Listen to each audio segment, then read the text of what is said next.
Muitos textos antigos falam de deuses que descem dos céus, mas nenhum é tão específico, tão técnico e tão perturbador quanto o relato de um único homem. Durante séculos, teólogos, arqueólogos e cientistas tentaram decifrar este texto.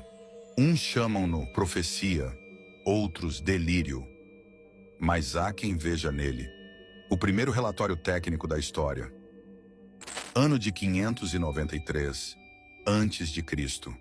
O povo de Judá está exilado na Babilônia. Jerusalém caiu. O templo foi destruído. Os sacerdotes foram escravizados. A fé era a última âncora de um povo em ruínas. Entre os exilados estava Ezequiel, um homem culto, um sacerdote, um profeta respeitado. Ele não era um lunático. Era um líder espiritual, um pilar da comunidade. E é isso que torna o seu testemunho tão difícil de ignorar. Certo dia, junto ao rio Quebar, algo acontece. Ezequiel escreve: os céus se abriram e eu tive visões de Deus. Mas o que ele viu não era o paraíso.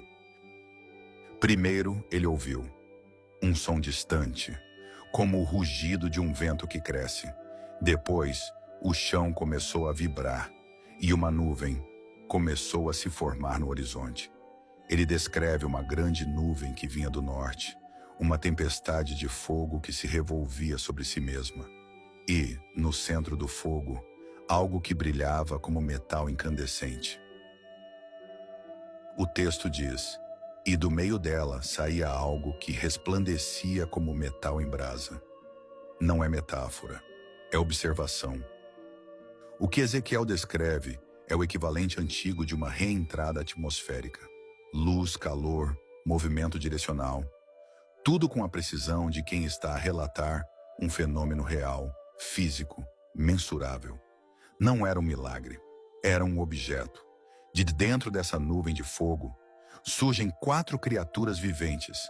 Elas têm a aparência de homem, mas não são humanas. Cada uma tem 4 rostos, de homem, de leão, de boi e de águia. 4 faces, 4 funções. A teologia vê simbolismo.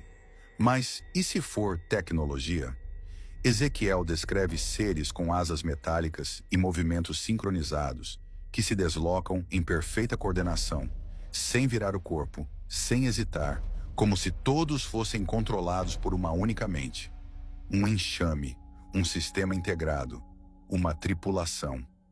Alguns engenheiros modernos chamariam isso de controle vetorial em rede, ou até de inteligência compartilhada. E então, ele vê algo que não existe em nenhum outro texto antigo. Ao lado das criaturas, no chão, ele vê as rodas. Mas não eram rodas de carro ou de carruagem. Ezequiel escreve: o aspecto das rodas era como o brilho do berilo, e parecia haver uma roda dentro de outra roda. Uma roda dentro de outra roda, sem eixo, sem rotação aparente. E o mais impressionante, elas se moviam em todas as direções, sem se virar. O que é isso, senão um sistema de propulsão omnidirecional? Movimento em qualquer direção, estabilidade total, precisão impossível para a época. E o texto vai além. O espírito das criaturas estava nas rodas. O movimento das rodas era o mesmo das criaturas. Elas estavam ligadas, como se partilhassem o mesmo comando, um mesmo núcleo de controle. Acima das criaturas e das rodas, havia uma estrutura, um firmamento, diz ele, como cristal terrível, translúcido, brilhante, tremendo. E sobre o firmamento, um trono de safira. E sentado no trono, a figura de um homem, envolta em fogo e luz. O som era ensurdecedor. O ruído das suas asas era como o som de muitas águas, como a voz do Todo-Poderoso. Mas o que Ezequiel chama de vozes de muitas águas pode ter sido o rugido de turbinas, o estrondo de propulsores, a vibração do ar sendo rasgado por energia. Ezequiel não viu o paraíso. Viu um cockpit e dentro dele o seu comandante. Para a fé, ele viu Deus. Para a engenharia, ele viu uma nave de pouso vertical. 2.500 anos depois, um engenheiro da NASA, Joseph Blumrich, decidiu testar essa hipótese. Ele trabalhou no projeto Apollo e, curioso com o texto, decidiu analisá-lo como se fosse um manual técnico. Usando apenas as medidas e descrições bíblicas, Blumrich reconstruiu o que Ezequiel descreveu. E o resultado foi surpreendente.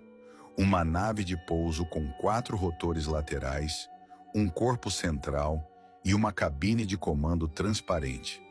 Ele publicou suas conclusões em 1974 no livro As Naves Espaciais de Ezequiel.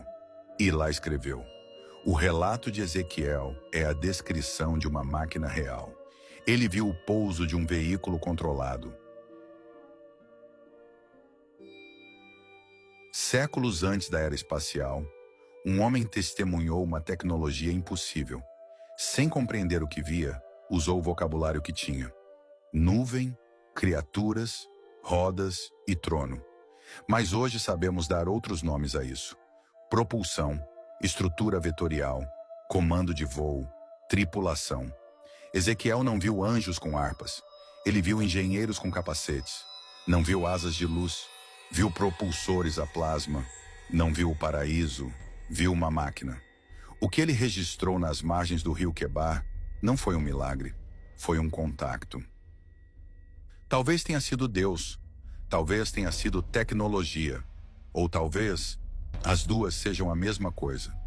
O dossiê Ezequiel está aberto, mas ele é apenas um dos muitos segredos que a história oficial não conta. A discussão começa nos comentários.